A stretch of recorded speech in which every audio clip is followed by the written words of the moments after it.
I'm pressing record like now because this is just too funny. I can't. All right, guys, what's up? I am here with the awesome Tony Castillo. Tony, how are you today? Woo! Ready to dance, provide value, get it going. Ba, ba, ba, ba. Well, if you guys are not awake, you will be awake now. And for the next 45 minutes or 30 minutes, however long this podcast episode is, if we can get through without laughing a lot, I think it'll be shorter, but I don't know if that's possible. So anyways, I'm so excited to have you today. Please tell everybody who you are, what you do, and why you do what you do. Number one, thank you so much for having me. Number two, I'm so excited to be here and talk to you and be on this podcast. I'm stoked, even though you were going to take a picture of me. I'm wearing a shirt from another dietitian that's part of our mentorship, Andres. But I am Tony Castillo, hashtag hydrate or dihydrate. I always do a shameless plug. You never know. So who I am a registered dietitian. I've been a dietitian for, this will be my 4th year. And I focus in sports. So I actually went to the University of Florida and worked there with their sports nutrition team. And then I worked with the Toronto Blue Jays Major League Baseball team for the past 2 years. And now I just did my own private practice. And the reason I do what I do is because as dietitians, we don't get in the spotlight as much as we should be. And I know when I see you on your Food Network show, I'm going to remember this conversation. Yeah. Hey, I remember. So when I see you on there, I'm going to remember this, that the spotlight was not shined on at the right time until now when you get your Food Network show. I remember this. But if I could affect an athlete who already has a platform of 1 million people watching him or her, and they are able to say like, you know what helped my performance, having more fruits and vegetables or something like nutrition wise that I help them reach, holy smokes, I've now affected millions of people by just affecting one. And to me, that's the biggest thing. I just want people to be healthier. And it's just using other people as my platform by educating them and having them understand, like, you can change your behaviors and change who you are. It's just you're going to have to want to do it. And sometimes when you hear it from someone at like the higher levels or people that have more power or more pull or more followers, whatever that looks like, people will listen, right? Like Dr. Oz, he was the big one for years. And now people are like, why would you listen to Dr. Oz? You know, when Tony Marinucci writes her book and when she's on the Food Network, people are going to be like, oh, you know, Tony Marinucci. And I'll be like, yeah, of course. Duh. She's a I was on her star. podcast. You can see a video of me doing what? Listening to music and dancing around half the podcast and laughing. Hey, you know, I was there. So funny. That is like the best, most unique approach I've ever heard. And I absolutely love that. I don't think people recognize that enough, that like when you have a certain amount of followers or when you're a professional athlete or famous in any kind of way, you have a responsibility. You are influencing others. Whether you signed up to be an influencer or not, you are an influencer. And I think that's so powerful. And I absolutely love that that's your way of helping 1 million people. Like, that's huge. That is so awesome. Yeah. That's Eventually so I'd like to build my own platform, but for now I will use others to do so. And just to give you like a quick story, I was working with a baseball player who's famous, and I was helping him with weight loss. And of course he went out and he played a game. And before the game, they filmed him going to the concession stand to get French fries and ice cream. And of course, that is all everyone talked about. And and then my boss was like, so are you making him change habits? And I was like, look, one day of French fries and ice cream isn't going to kill him. But of course, that's what they talk about, right? Like, look at his pregame routine. Look at his pregame meal. And oh like, my gosh. Hey, not what I want you to do, but it's okay. Oh my gosh. Yeah. Damn. Media. That's why the Tony Marinucci's of the world are going to get up there and share our vision, right? Oh God, I'm going to try my best. You're going to do it. Oh my gosh. But you definitely are too. Thank you. I can see that for you. Because you're just so genuinely yourself, which I just love so much. I don't think enough people are like themselves. They're so afraid of like what other people are going to think. And it, unfortunately, by them being insecure of who they are, they're not sharing their gift to the world. But you've decided to take this leap, have your own business, and now more people can see you and learn from you. So that's so cool. Thank you. And so have you. So you're a BA. I don't want to say bad, but there you go. Bad butt. You're gonna love the intro to my podcast. I don't know if you've heard it yet, but it's like a cute little jingle that I actually have people who listen to the podcast, they send me videos of their kids dancing to it. No. Yeah, so I'm happy you didn't curse because I know kids listen. That's why I said bad butt. That's a good thing, kids. While you're listening. Oh God, I'm not gonna be able to get through this. Oh God. Okay. What? It's been 30 minutes. Yeah. Sorry. So anyway, tell me more about your life. Okay.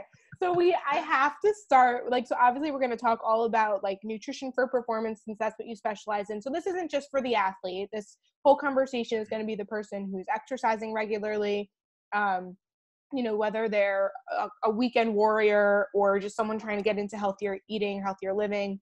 I think it's definitely going to be a valuable episode.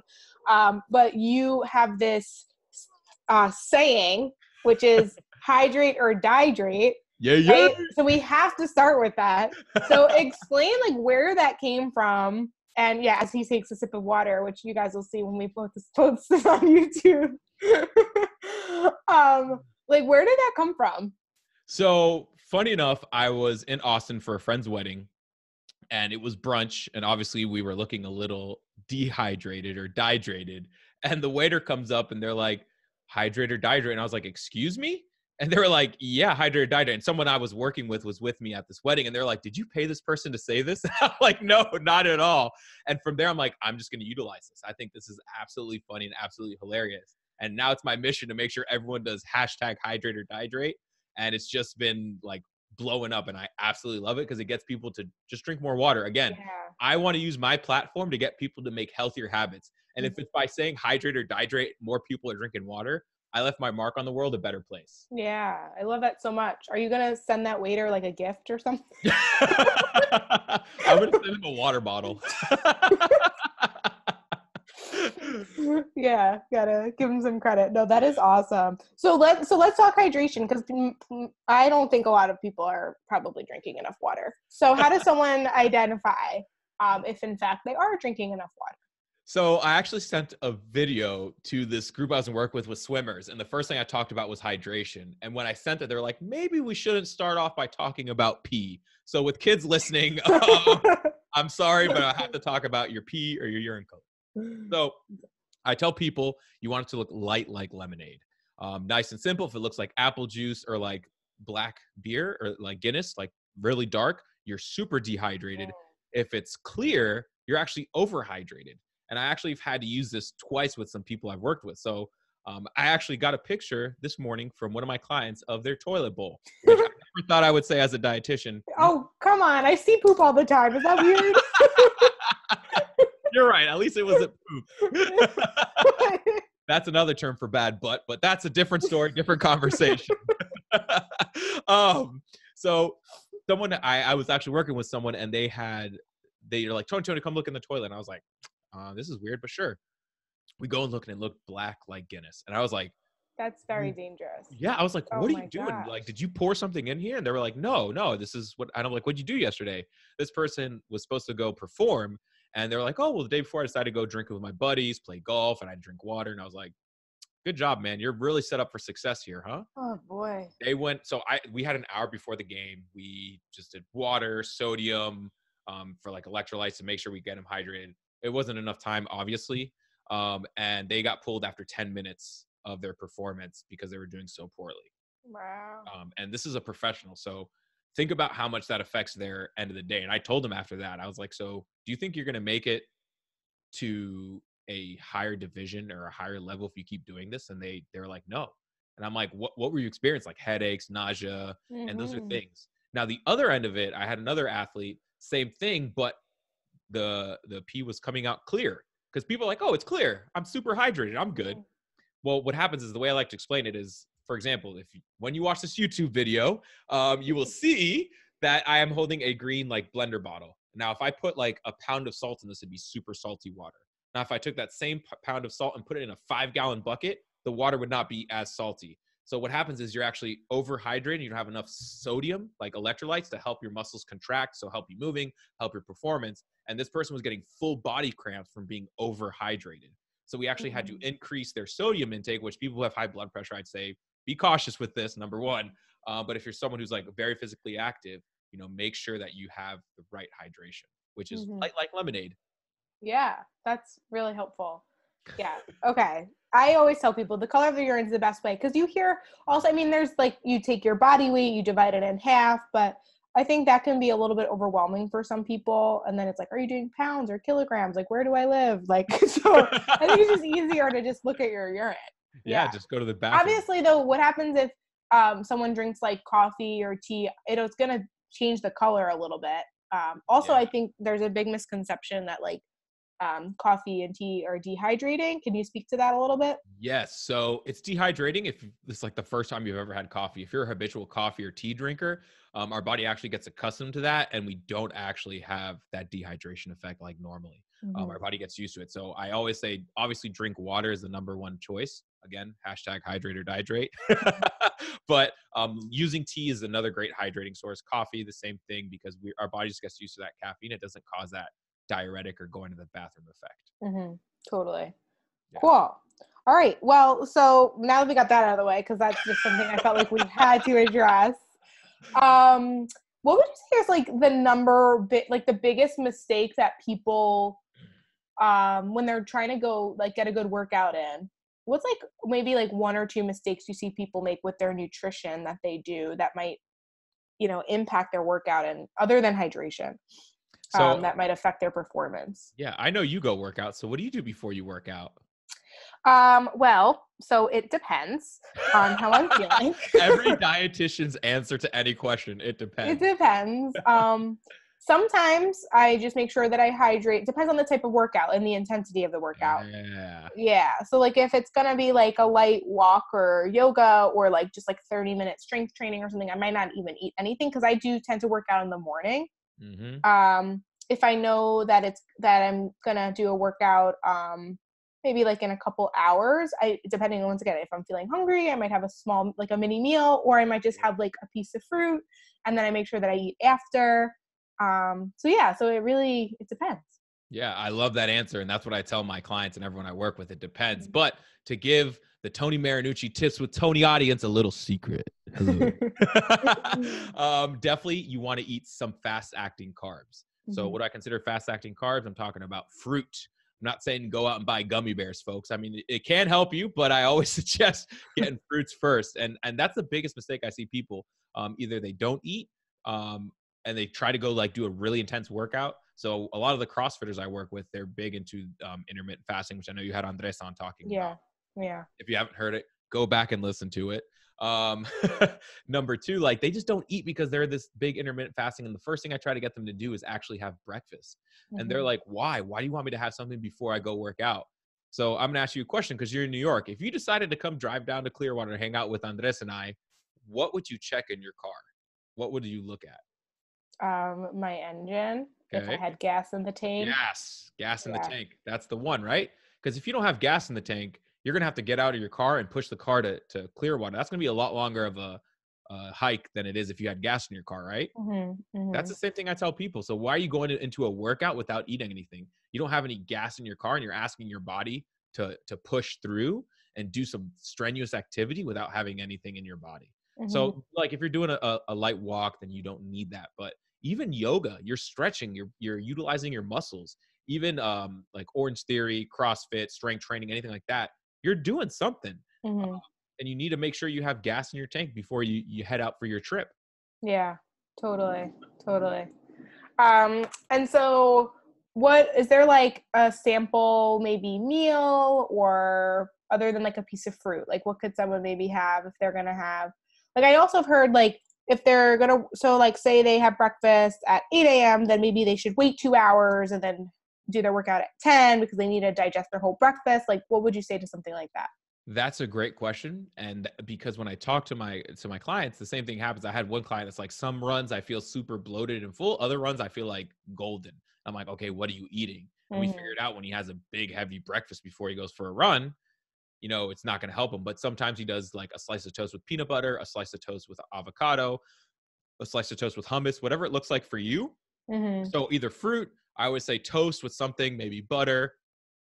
And those are the big ones because I try to steer away from dairy. for pre-workout, because dairy doesn't settle well in the stomach. I actually had a wide receiver that I was working with decide to have a big old shake from Cold Stone, and he went out for his first route, and let's just say, Yeah. Like, okay. Like, it's just so crazy to me how athletes really don't, they know very little about nutrition, and they really don't, a lot of them really don't eat well. Yep. They really, really don't. And it's just crazy to think that they've gotten to where they are at that. But it's even crazier to think that if they fueled properly, the next level that they could get to. Yeah. A lot of the like pros, potential, so much potential. I'm sure you see so much potential, and you're just like, what are you doing? a lot of the pros, like Ray Lewis, he said, nutrition can make a good athlete great or a great athlete good. And it's just insane. He's like, I see all these young kids coming in eating like fast food. I don't know how they think they're going to last as long as me. He's lasted like 14 years in the NFL. And it's just like, well, look at what he ate. Like nutrition was such a big piece. And it's crazy to see, like you said, people, so not even athletes, just people that go and work every day, right? Like they think going in and skipping breakfast and not having any fruits and vegetables, always eating fast food for lunch, then coming home and being too tired. It's like, aren't you seeing a habit here? Aren't you seeing a cycle? Like your work performance is also being affected by what you eat and drink. So how can we help you perform at your highest level? It may not be on a field, but at work, you still have to perform at your best. And if you're not fueling for your performance, whatever that may be, what are you doing? Yeah. And I think you'll know, like you said, like when your client, when he went on that run, he felt really sluggish, like your body will tell you. And I think if you just pay attention more to that, it's like, why do we keep repeating the same habits and behaviors and expecting a different outcome? If we know that this doesn't feel good, how can I change that? And I think that's really great. I know that you do a lot of like behavioral based coaching, like small steps at a time. Is that something that you've always done, or like what made you just choose to use that as an outlet? Because so many people do different things: intuitive eating, macro coaching. Like, what made you decide to do like habit stacking? I love that question. I haven't been asked that, so thank you for asking. You're Ooh, I saw that little dance move too. You're like, ooh, happy days. So what made me do that is when I worked in professional sports, just like you're a professional, right? You have so many other things to worry about. Why are we adding nutrition as another stressor? If we can make it into a habit, so it's now second nature and you no longer worry about it, then you can focus on what your sport is, what your job is, what you need to perform at. I want you to have these habits built in so that by the time you're at a presentation for work or you have to turn in a big project, you already have your hydration down. You've been eating your 5 fists of fruits and veggies a day. You're eating whole grains. You're having lean proteins. You don't need anything for energy because you feel at your best, right? Like think about how your performance would look like in 6 months if you've been eating well, compared to me telling you to track your macros, me telling you to worry about this, worry about that. It's like, stop worrying. Let's just start with the basics and build on that. And I see it with clients, like after 2 months, they go back to their old habits. I'm like, just take a deep breath.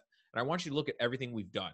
And they count all the things we've done in the past couple months. And they're like, oh my God, I've changed so much. And I'm like, all right, now we need to get back to that same step and tell me what we can do right here to start getting you back on that ladder.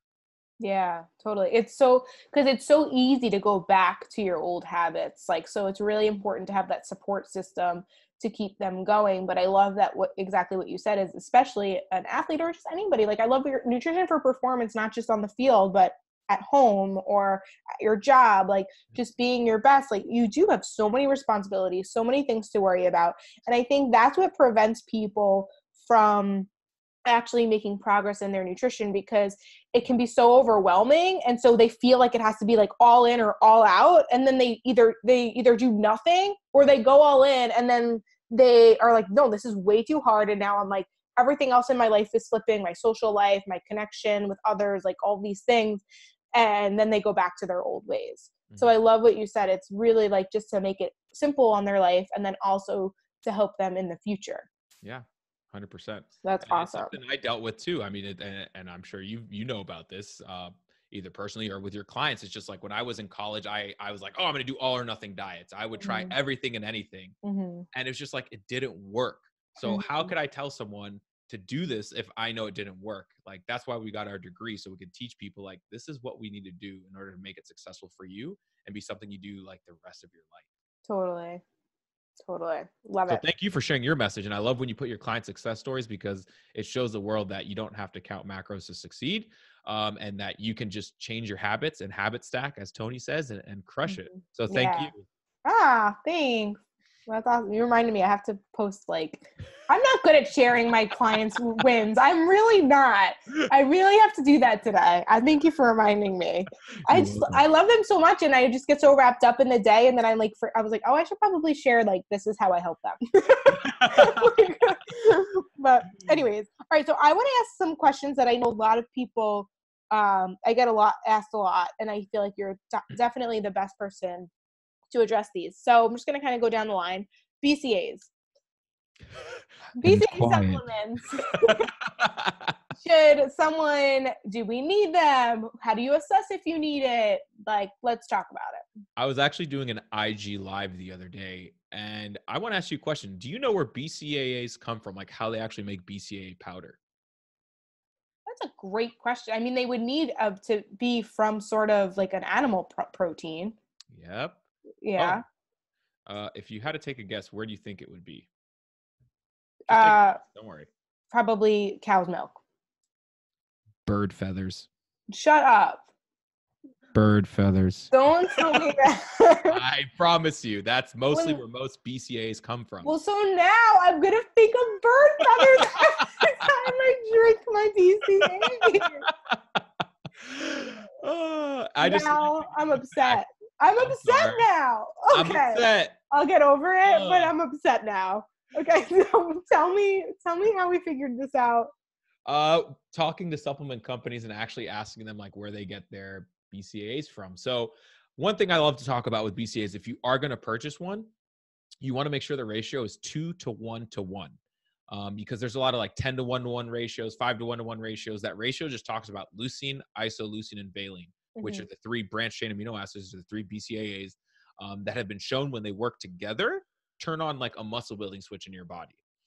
So I've used BCAAs. I have clients that use BCAAs because they enjoy the flavor, change the flavor of water. Research right now is like saying that it's not effective, but I've had it where I've had athletes who use it and it has helped them. What I like to say, it's a Band-Aid. It shouldn't ever replace a meal. It should just get you to your next meal. It should never be a meal replacement. Like, you shouldn't be like, ooh, I'm hungry for lunch, but I'm just going to have a scoop of BCAAs and have a great day. Like, no, that's not how it works. And so amino acids. In our body, we have an amino acid pool. Have you ever been to a jacuzzi, Tony? I actually used to have one. Oh, so if you were in a jacuzzi, you're hanging out with your friends and family, maybe having some cocktails, enjoying your day, then all of a sudden some person that's dressed as Santa Claus decides to come into your jacuzzi. What would be the first thing you would do? Probably leave your jacuzzi, right? Probably. That'd be the like, first what are you thing. doing here? You're like, where is this going, Tony? This is so weird. I was not expecting this. So the big Santa Claus looking guy going into your jacuzzi, the jacuzzi is your amino acid pool. The big Santa Claus guy is like the leucine or the BCAAs that you're drinking, and it's pushing out your other amino acids so you can use them in your body. So that's all it's doing. Santa Claus is just the BCAAs pushing you out of your jacuzzi so that your body can use the actual amino acids or the leucine, isoleucine, and valine for your body. So that's how I like to think of it. It's just a pool that you have in your body, and the BCAAs just come in and push the other ones out. And I like to use the Santa picture because it's like a big white dude who's just going to come in your jacuzzi, and you're going to be like, why are you in here? I'm going to start leaving. Yeah. So that's just the way it is. Weird. Okay. Did it make sense, though? Did you get what I was saying? It did make sense. Yeah. Thank you for that. Now you're going to have that image in your head all I am. I'm thinking of bird feathers and Santa Claus. I like to give people images. I like to use images. This is good. This is really, really good. So I guess my question is that also so the specific branched chain amino acids that we need that are in the BCAAs have that ratio, which is different than having like a piece of chicken that naturally has amino acids. Is that the difference? Yes. So the chicken's also going to have, so we have 9 essential amino acids and 11 non-essential.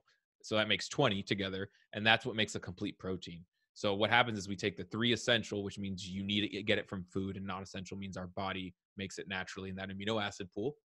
So the 3 that come from the BCAAs, we talked about the leucine, the isoleucine, the valine, are the ones that you find in the BCAA supplements. It's just not a complete protein. It's just shown when those 3 are together, they're the best to turn on that muscle building switch. And when you break down muscle through like strength training or exercise, that's when we need to refuel it to put it back in. And so what about for like vegans or vegetarians? If it's coming from a bird feather, number one, I feel like that's the number one thing they're going to be like, I don't want to have it. Or would you say, is it essential for someone who's vegan or vegetarian to have BCAAs? No, I rather them just get food from like a protein source, tofu, tempeh, like plant-based protein powders that have a mix of pea and rice and pumpkin seed to get those essential amino acids. Because if you just get it from one, like a pea protein, you're missing out on another essential amino acid that your body needs to help repair those muscles. Which is really helpful. I actually use a pea protein, so that's good to know. But if you mix it with like, I've actually made pumpkin smoothies. They're really delicious. Ooh. So if I mix pumpkin with my unsweetened pea protein powder, then would that be enough? You probably need to get pumpkin seeds because that's where it's going to be. Okay. So it wouldn't be in the actual. Yeah. Okay. Yeah. You can make a smoothie bowl and throw the pumpkin seeds on top. That will be a fall. What was the other ingredient? Wait, you said pea protein, pumpkin seed, and rice protein. Don't put rice on your smoothie bowl. People are going to look at you like you're crazy. I have really weird food combinations. I'm not going to lie though. Like, cause rice to me is like oats. Like if I compare it in a sweet way and instead of a savory way, like sometimes I do that with quinoa. I'm really weird. You're not weird. You're unique, and I love it. I'm unique. And like I also just like love nutrition. So like the fact that I know that I could like perfectly manipulate a way to fuel my body, I'm gonna do it. Like I don't care what you taste like. I don't care what you look like. Has anyone seen Tony? Yeah, she's just eating rice and pumpkin seeds. What is wrong with her? A scoop of the pea protein. Like, is that a bird? Can I eat its feathers? No, don't do that. Oh God. Okay, next question. Collagen. Boom. Yeah. Talk about collagen supplements. So I know a lot of people want collagen for their hair, their nails, their skin. So there's a bunch of different collagens. There's like type 1 through 5. And the ones you normally find in supplements is type 2. And they've been shown to help with athletic performance in the sense of joints, ligaments, and tendons. So to have an effective dosage, it needs to be 15 grams before a workout with some sort of vitamin C. So vitamin C helps the absorption. A good way to see if you're lacking vitamin C and what it would look like when you have low collagen is pirates. They used to get scurvy, so they had bleeding gums, and that's normally because they didn't have enough vitamin C. But what happens is the vitamin C didn't help. Since they had low vitamin C, they couldn't get the collagen to help close those gaps in their gums, so that's why they had bleeding teeth. So that's why it's so important to get vitamin C and collagen, because not of bleeding teeth, but of your quote-unquote open joints and tendons and ligaments. So we want to close that up. So it's important you do it an hour before, because that's when it's been shown to be most effective to help our joints, tendons, ligaments. In regards to hair, nail, skin, no research is out on that saying that it does help. So that's interesting, because that's like all over. Yeah. So thank you for clarifying that. So when it comes to, for nutrition, for performance aspects, there are studies to support having, you said 15 grams with vitamin C. Yep. And can that be like a piece of fruit? Doesn't mean you have to have a vitamin C supplement, right? Yes. I tell people have it with orange, or if they're just trying to have like a quick, like orange juice, tart cherry juice. But you don't need a big amount. You need like half a cup to get as much vitamin C to make it effective. Yeah. I actually have never had a collagen supplement. Is there a flavor to it? Unflavored. So you could just mix it with your juice, or? Great question. So collagen, also, you might have heard of gelatin or Jell-O. So Jell-O, you have to have hot water. So a lot of these collagens say they mix very well in cold. I've tried it myself, and they don't mix well in the cold. So it comes out lumpy. So that's another issue. I used to actually mix it in my coffee and then have like a couple strawberries with it just to get some vitamin C in. So that's actually that would be perfect for me, because I have a cup of coffee every morning, and like I said, I usually have like a piece of, I don't really eat that much. If I eat anything, it's usually like a piece of fruit. Yep. And then I would do my workout. Look at that. We came up Exciting. with... And I will just say, if you have bleeding gums, you're probably not flossing enough. Today on Tips with Tony, we bring in the dentist. I should probably bring in a dentist. You should. I love that. Yes, Yeah. you probably need to floss, but I'm It not. could be a nutrition thing. Could be. Well, guilty. I don't floss enough. I will say that. And I notice that when I don't floss enough, my gums bleed. But you also have enough vitamin C, so we know it's not scurvy. Right. Exactly. Okay. Anyways. Pirates, Santa Claus, and bird feathers. That's the name of this episode. Yeah, that, I don't even know if that would attract, or maybe, I don't know. It would definitely be different. It would be out there. Yeah. I might put up 2. Like, just to see which one, like, hits more. Like, put a poll on your Instagram. If I did an episode called This or This, which one would you listen to? Yeah. Bird, feather, Santa, and pirates. I don't think so. Maybe your audience. Great. Now I have a crazy audience. Hydrate or die. Oh, God. Anyways. So, speaking of, like, pre-workout, like, you said you could have collagen before a workout. You could have, I think we just said collagen. But what about actually, like, a pre-workout that has caffeine stimulants or all that other stuff? Like, talk about pre-workouts for a minute. So I really appreciate you asking that, because one of the first questions you asked, what is like the biggest mistake people make before doing a workout? One thing I said was not eating. Another one could be overeating. And the third one would be taking a pre-workout supplement without actually checking what's in it. So I had a CrossFit client I just worked with. He's like, hey, I saw some of my friends take the supplement, so I decided to take it. He sends me over the picture, and on the back it has something called SARMs, SARM. Those are selective androgen receptor modulators. You don't need to know that. No one's ever going to test you on that. But pretty much that leads to, drum roll, anabolic steroids. So it was messing up with his hormones. So, and he didn't know that. So I immediately told him to get off of this because it messes with your hormones, and that's not something we ever want to do, especially with a supplement. The only time you should have anything to do with hormones is if you talk with your doctor about it. So always checking your pre-workout, making sure that it has what you need. The less ingredients, the better. So what do I mean by that? So you want caffeine, if you're looking for a caffeine boost. And the other one that I personally like is called beta-alanine. And that's what makes the tingly feeling. So if you don't like the tingly feeling, you can find a pre-workout that does not have that. So definitely just caffeine, and try to stay away from the food colorings, just because you don't really need it. It can affect your liver and the processing of it all. So for pre-workouts, I highly suggest just sticking to food. If you are looking for a pre-workout supplement, I suggest going on either nsfsport.com or informedchoice.com. And both of those, the reason I say that, it's a third-party testing certification.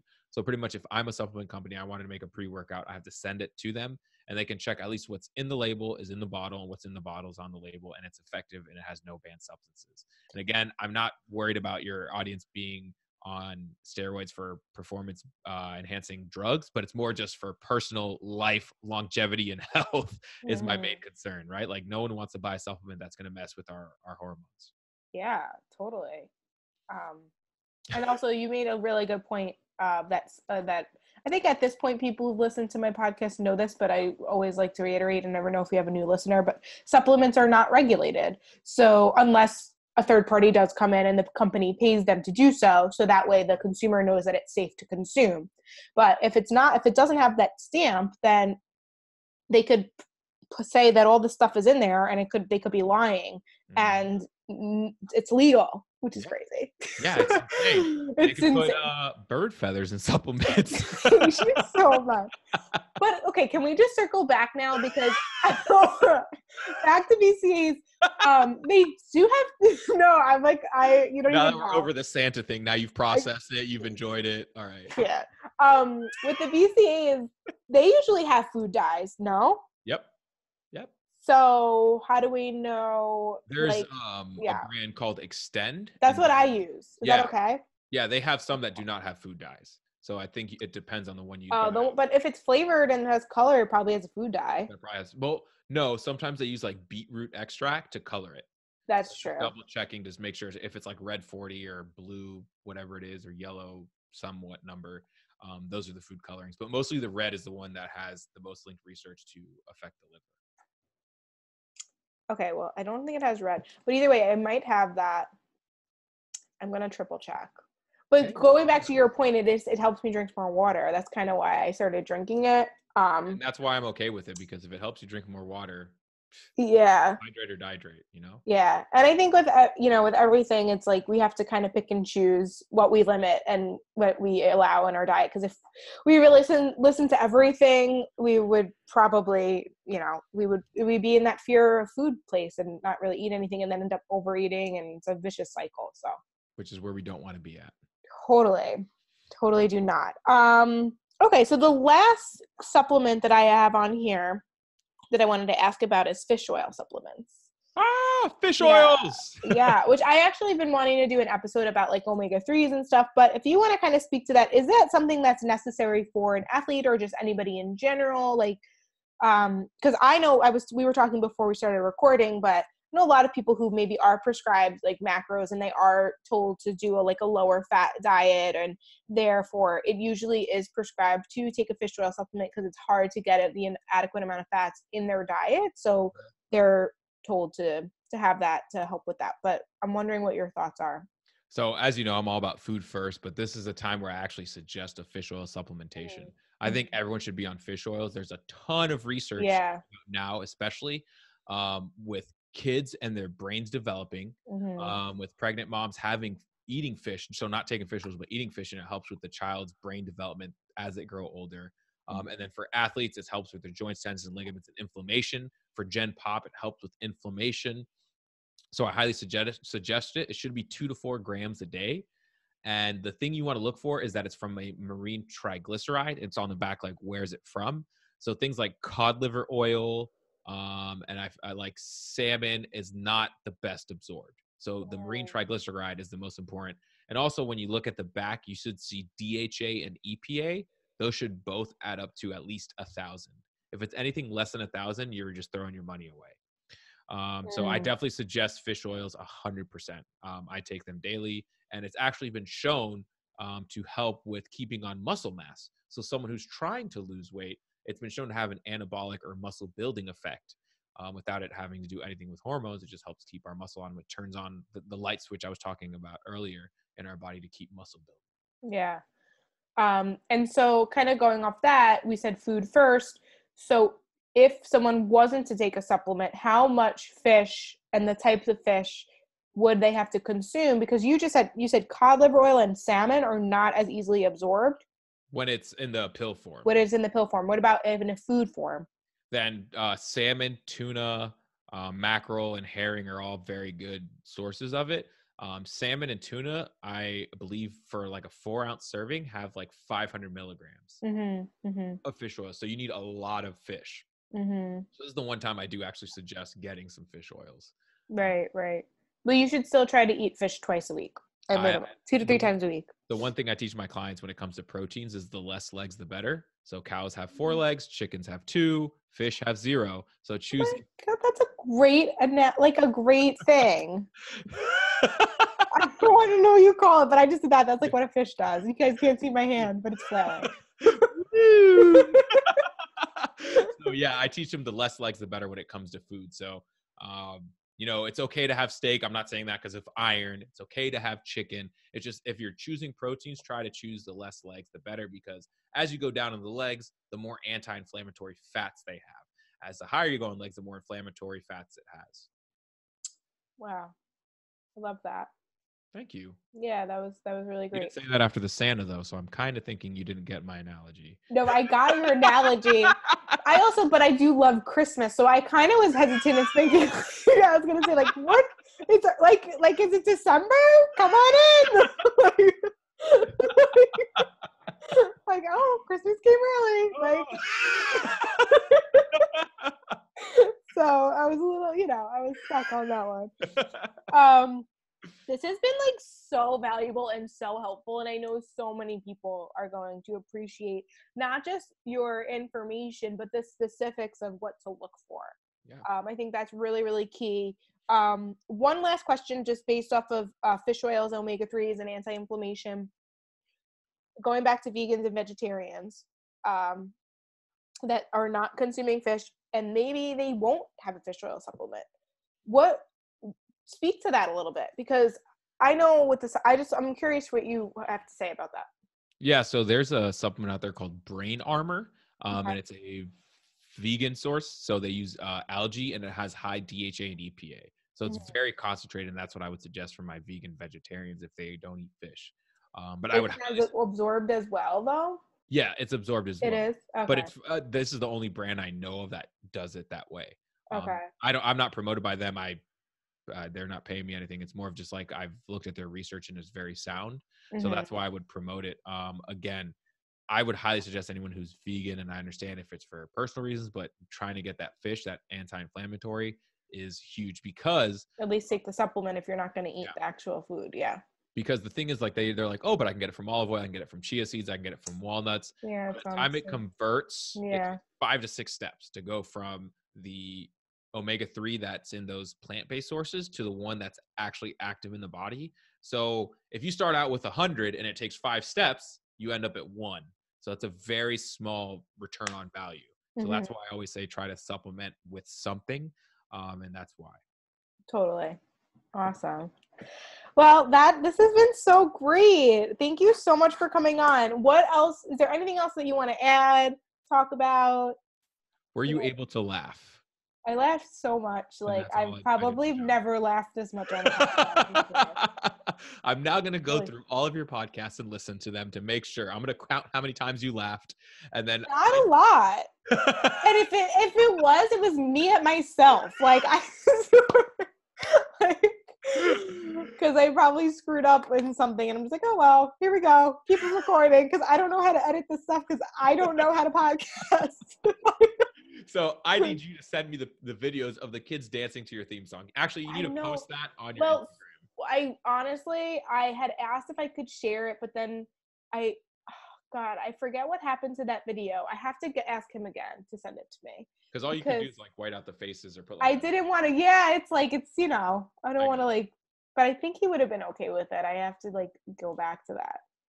Because I think I had just put on my story, but like I should like put that everywhere. Like that's exciting. Yeah, that's super exciting. Because I love, like you said, like you're influencing by you educating the athlete who has all these people. By me educating the parent, I'm teaching the children.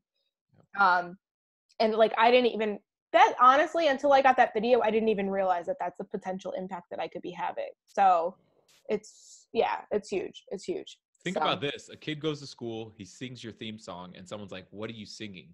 And it's just like, oh, it's about nutrition. And then that helps them. It helps their family. Like, how awesome is that? Yeah. So cool. Yeah. I can't wait for you to hear it. Yeah. Now I'm going to like jam out to it. I might just, like, when I finish this, just like, You have to go on your story and just.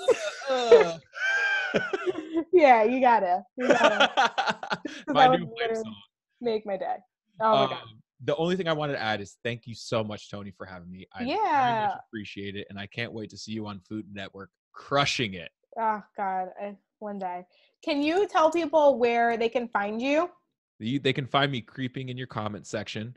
That's so true. I tag you in all my photos. Hey, I love it. Keep tagging me. You'll find me creeping in your comment section. You can find me at Coach_Tony Castillo, CASTILLO.